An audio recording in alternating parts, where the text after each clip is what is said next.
Marcus is the alpha male, and whoever wants to be like him will always have to embody those principles, in the manuscript. And it's very clear that these characteristics are reflective of alpha males, even in the 21st century. These are the people who know exactly what to say, not too verbose, very silent, very sensitized to the idea of wisdom. I mean, what wisdom is to Aurelius means that you know exactly how to handle situations. These are CEOs, COOs. These are people who walk the talk. They basically know how to ensure the company is going in the next few years, to maintain relevance or to continue the legacy of engaging the huge market out there. Demographics would tell us very clearly that these men are taking high positions in society. Well, first and foremost, we have a male president. In contrast to Europe, though, we have female chancellors. But, in every country, there will always be a question of who they want to rule them.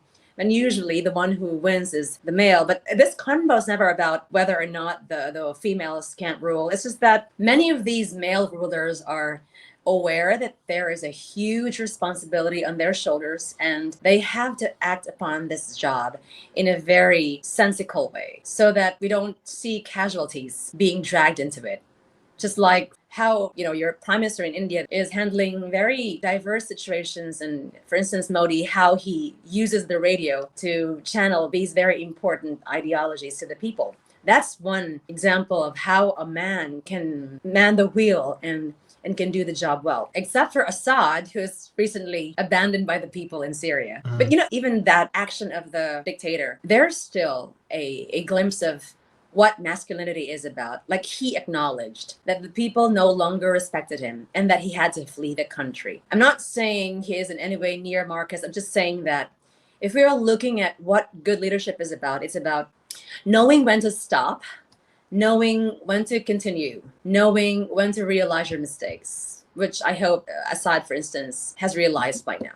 So going back to these males in the 21st century who are enamored by the idea or by the ideas of Marcus, we can assume that they are finding their own niche in these pages and that they find comfort in these pages. We can argue that the kind of comfort given to them helps them navigate their being a father, a leader in the family, being a friend.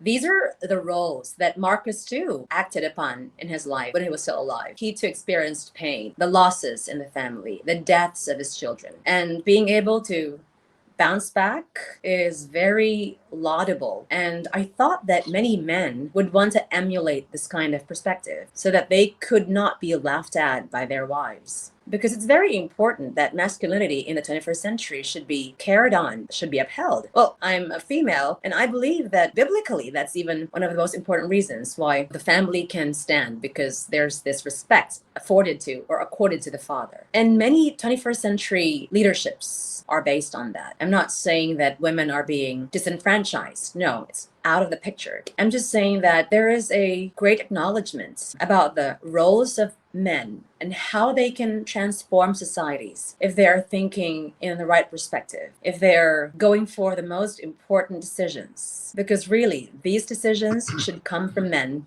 first and foremost. That's what they're getting from the meditations, primarily.